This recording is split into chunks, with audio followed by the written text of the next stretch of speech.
Oh, playoff team. Let's start with Phoenix.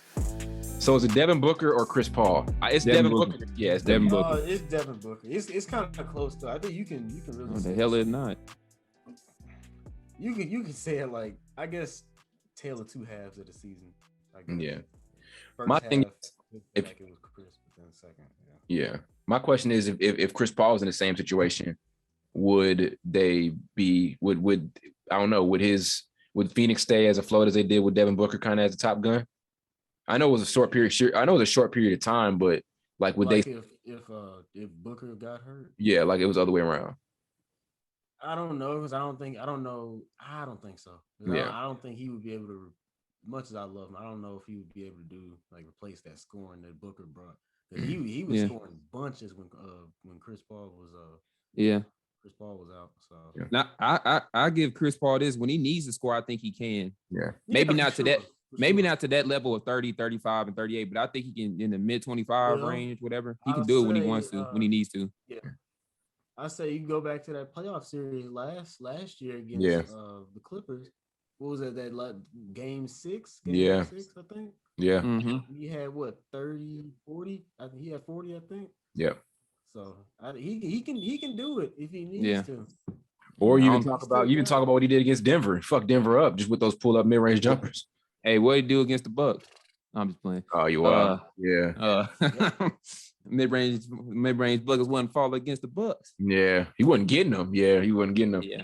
But yeah, I think it's crazy because like I said, the whole argument for Chris Paul being MVP in general, because I mean people still consider him like a top 10 MVP candidate, is he gets there and then they're automatically this better team. But then now Devin Booker goes and makes this case for himself because he keeps them afloat, when Chris Paul is out. So it's kind of cool to see that, to kind of see that change in the narrative. But shout to Booker. But I do think without a doubt he's MVP, and I think if you took him out and had Chris Paul be the guy, I don't know if right now they'd be as good. It's tough to say because when OKC just had Chris Paul as their leader, they were pretty damn good. So it's tough to say that, but I don't know. It's a toss up, but I'm gonna say Devin Booker's MVP for this team right now. But I'll say Devin Booker's the MVP, but Chris Paul's the heart and soul of the team. True. I'll put it like that. That's a very good way to put it. Yep. Yeah. Very good way to put it. Grizzlies. They're weird because of obviously Ja. What's gonna come is that Ja missed X amount of games. But is Ja still? Yeah. They won by 30 yesterday. So yeah. Like I said a couple pods ago, we can say all the time their record when he's not there. You're not going into a playoff series thinking you're gonna do shit without Ja. So simple fact. This team runs much better when he's on the floor. I think it's a fact. And with him being gone, like I said, it speaks less about how whatever people want to say about Ja, speaks more about how great their depth is. This is like a very deep team. You talk about the point guard play, Tyus Jones, D'Anthony Melton, all the way down to like the Dylan Brooks of the world. I know he's in the starting lineup, but there's just a lot of Kyle Anderson, who was a starter last year. Like there's just so much depth on this team. It's off the chain. Xavier Tillman, all over the place. So this team's got amazing depth and another homegrown group. There's not a lot of guys here on this team that were taken from another squad. I can't really count. I mean, what guy in their rotation was outside of like Kyle Anderson was picked up from another team? Like I'm trying to think. Steven Adams. Yeah. I thought people thought he was gonna get cut. Think so? Yeah. I remember people were saying that. Yeah. Well, they gonna keep him down. How about that? Right. Yeah. Sum that up. But yeah, Ja's MVP that group. It's pretty much a homegrown team. Like they drafted everybody pretty much. Tyus Jones, Kentucky boy. Where's his brother at? Tyus Jones from Duke. Oh, Duke. No, my bad. His brother plays for the Spurs. Yeah, he gets okay. He can tell the clock. Okay, yeah. But you could argue. I mean, some if you really wanted to be like that type of guy, somebody could argue Jaren Jackson just because of what he did defensively. When Dylan Brooks was out. This is weird. I saw something on Instagram the other day. I don't know how I feel about this. They were comparing Jaren Jackson or Jabari Smith to Jaren Jackson. Do you agree with that? I haven't heard that comparison, but now that you mention it, I can kind of see it. Now I think it'll limit him. Well, I was like, I don't know. I'm like in between. I don't really. I feel like they'd be limiting him if they made him play the Jaren Jackson role. Yeah, because he's more athletic than Jaren Jackson. Yeah, he can play that role, and Jaren Jackson does attack like from the outside in. I don't think Jaren Jackson ever could shoot as well as Jabari, but I feel like if you put Jabari Smith in that role, he can do it, but it's kind of limiting. It's limiting him. You know what I mean? Yeah. I don't know. It's just a thought I had. But, I didn't hear about that. That's interesting. Yeah. What was the next team would be? Would it be like the Mavericks or something? It'd be probably the Warriors. Okay, Warriors.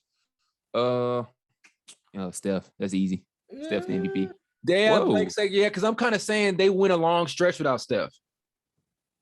I like. Oh, that's. You gonna say Jordan Poole? It's a three-way between a couple of people. I'll say. I got to give. How would y'all feel if I said Jordan Poole? I wouldn't be mad. Okay, we're talking just this season, from what we've seen. I wouldn't be mad if you said Jordan Poole. We know what it's going to be when we get to the playoffs, but I wouldn't be mad if you said Jordan Poole for the regular season. I'm still saying Steph. A little bit. Nah. I don't think Clay had some really big ones. Yeah. He had a good game a couple when they came back against Utah. Yeah, he had a couple 30-pointers. I would say Draymond. Draymond, but he the heart and soul. I say that team. They automatically got better defensively when he got there. I'll say that much. Andrew Wiggins. No, I'm just playing. I forgot all about that dude. He fell off. Yeah, he did. Like extremely. That's another one that took that accomplishment. Yeah, he treading with thin waters. He gonna get traded. I think. I would trade him. That's a little too early to think about, but I would do it because you have to think they can get unless he has a big playoff run. But he's capable of it. They but could use that as leverage. Yeah, you can get a lot of value from Andrew Wiggins right now. He reminds me so much of Harrison Barnes. So much talent, but he just never. I don't know. I expected more. Maybe he could be this year's Harrison Barnes. You never know. Yep. Who knows? Harrison Barnes. Yeah. Go ahead. Yeah. No. There's that. Trying to think here. So. You can argue for Poole. I don't know what I want to. I don't know if I want to say Poole. It seems blasphemous for me to not say Steph, but I see the Jordan Poole thing. But I'm gonna say Steph. I'm gonna say Steph for now. But he hasn't played in so long. That's the thing, you know. But, okay, he ain't playing like what, a month and a half. That's a minute. That is, but yeah, he's still MVP. I don't know. Yeah, MVP of the team. Yeah. Mavs, we know who it is. It's obviously Luka. But shout out to the pieces they've got. Finney Smith is great. Reggie Bullock has been a great pickup. Spencer Dinwiddie, who gave us nothing in Washington, but he just didn't want to be there, I guess. Yeah. We gave him an opportunity, that ungrateful ass shit. He gave that boy an opportunity. He ain't do nothing with it. Mr. Not do nothing. But until I get Luka. You over here hating. Your homie man, you over here hating. Yeah, he hating on his homie. He hating on his homie. Yep. Yeah, Luka though. Yeah, Luka without a doubt. He's top 5 MVP conversation too. I think we talked about that on the pod before. I think next year him and Devin Booker gonna have a legit chance to win it. One of them. Yep. I think Luka or Devin. And I'm very interested to see what they do in the offseason. I don't think they're going to go like super, super deep in the playoffs, anywhere past second round, but I'm interested to see what they do in the offseason as far as like, who they pick up, who they trade for and all of that stuff.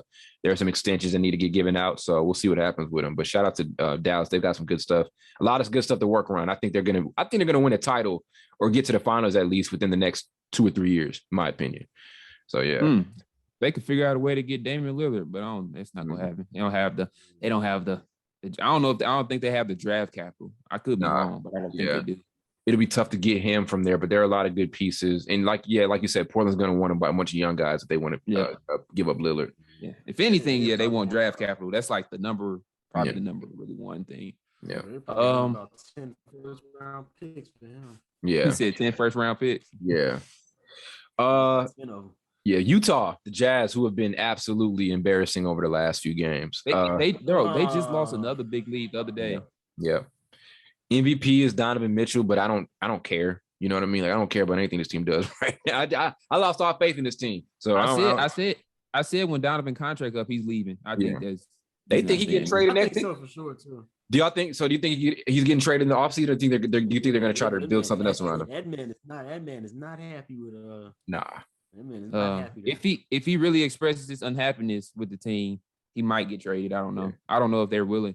I don't know if they're willing to do that. I don't know. We'll have to wait and see. Yeah, they'll definitely be. He has to cry his way out of there. That's what it's going to end up being. Like I'm saying cry.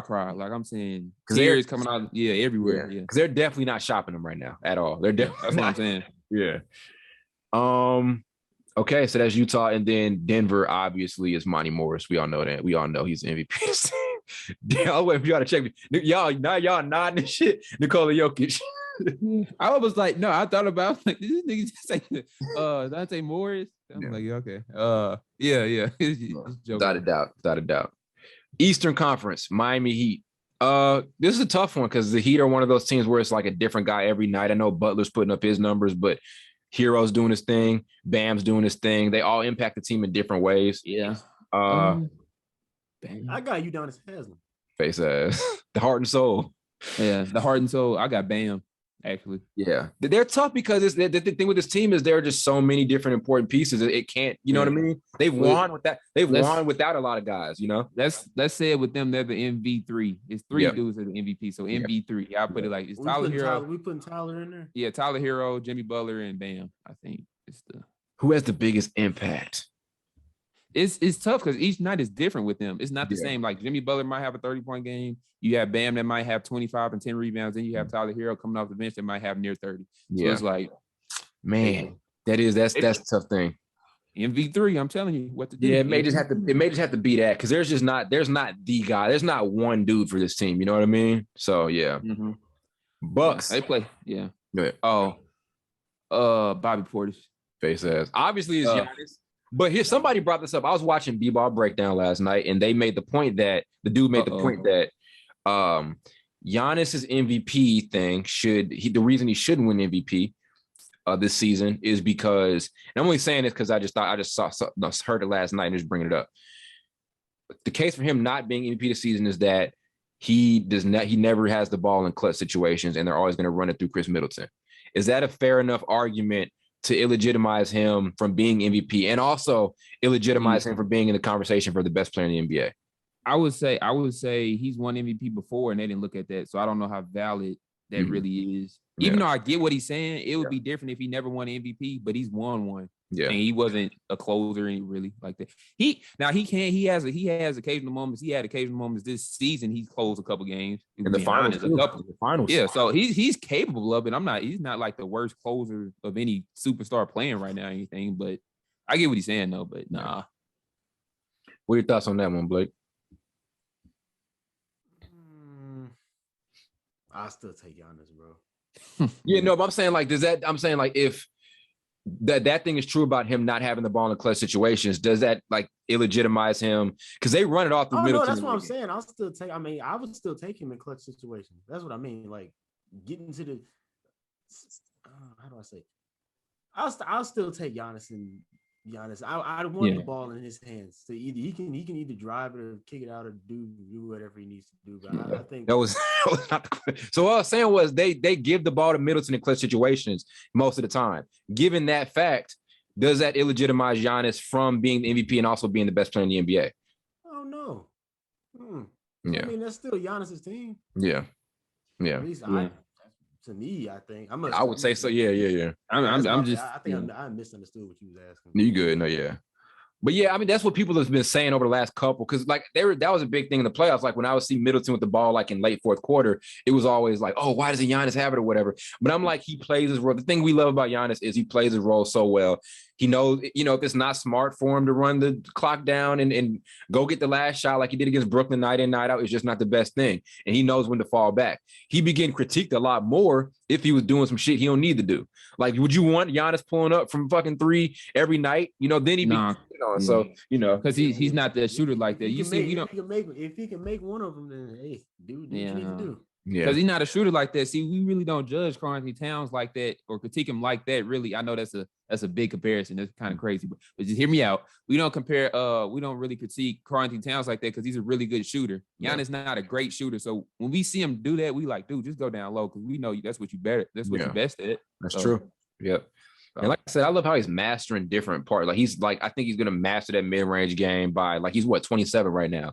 So when he hits like 30. I think he's gonna be like I think he's gonna have elite mid-range like shit. Like really, he loves that turnaround jumper. He knows how to get to that spot. So he's improving his game. So we'll see what happens. And at some point, he'll end up being that closer, you know? Yeah. The only I guess, average part of his game is the 3-point shooting. That shit is so up and down. Yeah. And his free throws are really bad. So not bad. They're not really bad, but they could be better. I'm not gonna say bad. That's a strong word. Let me look at the percentage because I haven't paid attention. It's like 70-some%. It's gotta be. Let me see. Or 68. All right, free throw percentage for this season. 72%, which is decent for like a 7-footer. You know what I mean? Like that's decent for him. Is it really decent for 7 foot? 7-footers now can shoot. Let's be honest. Someone like his game is predicated on getting to the basket. So yeah. For him, 72% isn't bad, really. Yeah. For him. So it ain't good either, but still. Yeah, it's good enough. Yeah, it's good enough. And I remember last year in the playoff, that dude was airballing so many free throws. That shit was bad. He made the ones to close out the finals, though. Yeah. He did. I'll give him credit. He kept trying. Yeah. Remember, he was shooting free throws against the Nets, and James Harden was crying because he was taking too long. He's taking too long. Remember he was though. Let's be honest, he was. It took like 15 seconds. That count. The crowd did that countdown. Yeah. James Harden said he taking too long. Giannis said what? He always crying about something. He probably crying right now. Yeah, probably. Shout out to James Harden. We always talk about James Harden, but shout out to him. Celtics. Ooh, that's a tough one. I might do the thing I did with the Heat. I'm doing 3 dudes. To be honest with you, I'm gonna do Jaylen Brown, Marcus Smart, and Jason Tatum. I'm gonna do 2. I'm gonna just do Jaylen Brown and Jason Tatum. There's no way Marcus Smart. I say Jason Tatum. I can't never put Marcus Smart in that. I mean, he's great. He's the heart and soul. I gotta kind of separate the tiers a little bit. That's my bad. I say Tatum. I know the ball's gonna be in his hands late. I mean, we had this argument though a couple years ago, like who's better between, not even a couple years ago, but like last year, who's better between him and Jaylen Brown? And then it's just, the gap I think there's a noticeable gap, between those two guys. Another dope thing is they are like 2 of some of the best positional defenders in the NBA right now. And that is some dope shit to know. So like Tatum is also like a legit 2-way player right now. So is Jaylen Brown. That's incredible. They're what and it's kind of crazy to say if Kawhi and Paul George were healthy, we expected this type of defensive play from them from Paul George and Kawhi. The same type of and it still can happen, but I'm just saying, like with Paul George and the Kawhi situation, they're not getting any younger, and we're getting deeper and deeper into certain years in 2020s. So I'm like, when they go play together, they never peaked defensively like this either. Like they had a good defensive team, they never peaked like this on the defensive end. Do you think they just don't fit together as well as we thought they would, or should, or I could say fit together as well as we thought they should or can or will or whatever? Let me be honest with you, Carl. They could have won the finals last year if Kawhi didn't go out. Think about how close they got last season when Kawhi was out. But let's be honest, though, they definitely played better without him. I can't say that. I think they did. I don't know. Without Kawhi, they looked better. I think they're on a hot pursuit to go to the finals last year if they didn't get hurt. Now, like you said, they did play well when he was out, and I don't know, but they did play well when he was out. But if you had him against that Phoenix team that they lost to, I think they would have gone to the finals. They could have beat the Bucks. They just robbing us, bro. We need to see, because there's too many debates about what they would have done or what they can do, but we really don't know. At the end of the day, we don't know. True. So the best way to see it is for them to be on the damn court. So but I say last year was kind of last year I was pretty confident in them for a good amount of the season. You know what I mean? The first year was kind of weird and iffy. But because there were like times where defensively they weren't as good as we expected them to be. I expected that team to be the best defensive team of all time when they got assembled. Yeah. I think if COVID didn't happen, I think we would have got that Lakers-Clippers matchup, believe it or not, in the playoffs. Yeah. Would have been so fun because the whole Staples Center thing and playing at the same arena would have been dope as shit. It would have been all Laker fans and Clipper fans and any of them. But I say I don't know. I'll say Jason Tatum then as MVP. The thing about them being the 2 best positions, that's the craziest shit. Like they're legitimately 2 like elite 2-way players, right? That's just fucking insane to me. So you think I didn't even picture Jaylen Brown being this good coming out of Cal. I'll be honest. When they drafted him, I was like, who is that? I didn't even know who he was. He was an All-American, but he was kind of quiet in college. And so, you know what I mean? I didn't know what to expect. But I mean, from year 1, he was impactful. So shout out to JB. That's what I'm saying. Yeah. Yep. Sixers, obviously. Real quick, they said Ben Simmons may be able to play in the first round. Yes. So what does that do? So how are we feeling about that? I think that if he's effective, if he's good, man. They don't send me notifications. Where y'all get that from? They got that. I got it from ESPN. Bleacher Report. Oh, okay. Yeah, no, I got a Bleacher Report. I thought, okay, yeah. We'll see what all you need him to do is go out there and play defense. That's all you got to ask him to do, and not get in the way on it. Like, just have him be like a screen and roll dude. Get Andre Drummond off the court, go small, boom, and then just work that out. That's all. You don't even need him to do shit ton on offense. If he does come back, they're the favorites out of. I agree. Don't worry. He'll cry about something. Because my thing is, they already run lineups they run a closing lineup at times. It's not smart, but they run closing lineups with 2 non-shooters. There are going to be times where they run Bruce Brown out there with Andre Drummond. So there should be no issue with, let's say you go run a small ball lineup. You go 4 guys who can shoot and just have Simmons out there picking and rolling. You can make that work. That boy Bruce play like PJ Tucker. He got some PJ Tucker in him to me. He do. Minus the jump all the damn. Minus the jump shoot, but he playing all them damn positions at that height. It's kind of that's tough. I ain't gonna lie. It is tough. They shouldn't have an issue with fitting Simmons in there at all. There really shouldn't be an issue. They already run non-shooters out there. They run multiple non-shooters out there. Shouldn't be an issue for them to go small and make the work. So, but hopefully he don't get fouled and airball a free throw and get booed and start crying and go home. Right. So. They said, I remember people were excited. They uploaded a clip of him shooting an off the dribble 3 last year. I was like, y'all shut the fuck up. Yeah, he posted all them jump shots he was shooting. And I'm be honest, his jumper isn't bad. It's just crooked. Like his form is crooked, but it's not bad as to explain why he's not shooting them. It's definitely a head thing. Yeah, for sure. That's facts. So MVP, we knew that one. For the Celtics. Sixers. So obviously Joel Embiid, we kind of skipped that one away. It's easy. Oh, Toronto though. Scotty too hot there. Scotty. I'm saying Scotty. You can say Siakam too. It's pretty close. I don't know. Ain't wrong with Siakam, but Scotty's this team has so much. So it's like I say Scotty and Siakam. Y'all really need to get my dude Nick Nurse. I don't know. Y'all need to if their seed was he's not. Let's like Drake too. Yeah. I don't know. Nick Nurse, he's most likely not going to get no votes for Coach of the Year, but he should get like maybe 1 or 2. He ain't gonna win it, but he definitely deserves some votes. They went from bottom to like guaranteed playoff spot. Yeah, he's a good coach. This team has so many pieces, bro. Like we haven't even seen the best of OG Anunoby. Precious Achiuwa is playing very, very well. He was kind of limited in Miami. Now he's like this stretch 4. Like I saw him get the ball up the court the other day, pull up off the dribble for 3. He's elite. Somebody said Nick Nurse got his players look like KD. Yes. What's the general manager or the president name? Masai Ujiri. That dude, a hell of a. Is he a president or GM? He's a president. Is he the president, Blake? Masai Ujiri. I feel like he's the president. He is the president too. He does one hell of a job. He really does. They like when I thought this was kind of going to be a weird year for him. They just like. And they're going to be a first round matchup from hell. Like nobody wants to see him. Like I know if they end up meeting Philly don't want to see him. It's like they have a formula, bro. They like, okay, we don't have that star player. They left, but we still know we just need young players that play defense and can shoot threes. Yep. It's just like that's what they draft is players that can shoot threes and play defense. Yep. They make it so simple, and I swear it's not that simple, but they make it simple. 3 of their wings, homegrown. OG Anunoby, Pascal Siakam, and then Scotty Barnes, obviously. Then we talk about Fred VanVleet also being there, who's an all-star. I'm trying to think. I forgot about Fred. Who's the longest tenured Raptor? Is it OG Anunoby? You might be surprised. Pascal's been there longer. Let me check. It's Pascal, I think, at this point. Okay. Gotta be him. Because OG came in the league, I think, in like 20 what 17? I think when he came in the league, 2016 or 17. Oh yeah, he only 24, so yeah, you're right. You said what? I think Pascal is the longest because he's 2016. Yeah, he's got a ring with them too, so. Okay. Oh yeah, he came 1 year. OG came 1 year after Pascal. Did he?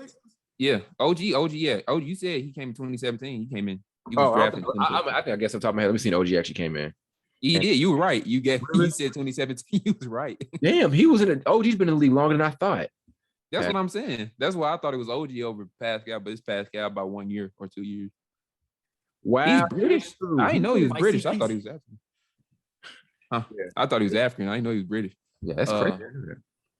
Shout out to the Raptors. Pascal Siakam from Texas. He went to Texas? No, he's from Texas. Oh. Yeah. He was born in Cameroon, but he's from Texas. Okay, I'm about to say he definitely looks like he's from Cambodia. Yeah. Damn. So my bad. So so Toronto is a really good team, and they're gonna be scary for anybody. I think anybody. There's no team in the East that wants to face them. You know what I mean? Like outside of Brooklyn, if they've got their stride. I do. Yeah. You want to face that team, Carl? Yeah, no, I'm good. It's all right because I don't know. They're just one of them young, scary young teams that loves playing defense and they just love playing basketball. I know that sounds stupid. Yeah, but they legit love playing basketball. Yeah. You would think everybody does that's in the NBA, but you know what I'm saying. The Bulls, DeMar DeRozan, but I have no optimism with this team at all right now. So you know what? The Bulls, they go get right. Well, I've been disappointed in them the last second half. Okay, never mind. Maybe not. Okay. Maybe they could. I don't know. But because Zach LaVine hasn't been the same either. You can tell that injury he's playing through is like serious. He's trying to toughen it out. Yeah. Remember they were both like top 10 MVP conversation at one point too. Mm-hmm. Yeah. Zach LaVine's still cold though. I've never seen a player. I don't think it's probably been some dudes that improved their jumper over the course of their career like that. Because remember when he came in, he really wasn't a shooter. Now he is. He's kind of a point guard type. He sacrificed a lot too because he used to be a point guard and they just put him off the ball. I mean, I'd say Kawhi. I think Kawhi, Kawhi is. I never seen a player improve like Kawhi before. Maybe Giannis. Giannis for sure. Whose improvement rate was better, Giannis or Kawhi? That's a tough one. No, because Kawhi was legitimately just a defender. Yeah. I swear that's what he was. And he turned into this elite. Like he turned into this elite. I'm talking like there was a point where I was comparing. People were comparing it to Michael Jordan at one point. That's just what people were doing. You look at Giannis, where he started was nowhere near as where he at right now. So it's close. I feel like people could have mapped out Giannis better than Kawhi. Because I didn't think we'd ever, because you got to remember how polished Kawhi became offensively. You know what I mean? Like he went from just being a defender to like this super extra polished mid-range guy, you know? I guess because when we saw when Giannis was still young, he was in a dunk contest once. People forgot that. He was in a dunk contest. People saw how long he was and how athletic he was. I guess you can kind of figure out, he's going to be good sooner or later, but I don't know. It's close. It's very Are we missing somebody else that improved like them? Those got to be the two most. I've never seen two guys drastically improve their game like that. I think those most of the dudes that are good, they kind of came in the league kind of being great like that, or the other ones that was just decent. They're still decent now. So I don't know. There were a lot of dope guys who grew into it, like Paul George. I mean, he wasn't like he kind of grew into it. His was faster though. Like he was already like that. Probably that player. Probably first couple years. I would probably say first and three. By the third year, he kind of became. 2012, he started becoming that guy. When they pushed out my boy Danny Granger. As Pascal himself, you just talked. Oh, Pascal. Pascal. Yep. Spicy P. Spicy P. Yep. Spicy P. And they Spicy P. Did they finally realize he not the super all-star they try to make him? Yeah. Could have been one if he was healthy this year around the break, though. If he was healthy, he'd be all-star this year if he was healthy. He's an all-star type of player. But remember, they were trying to make him like a superstar. I'm like, slow down. Yeah, I remember that shit. I do remember that. So those are all the players.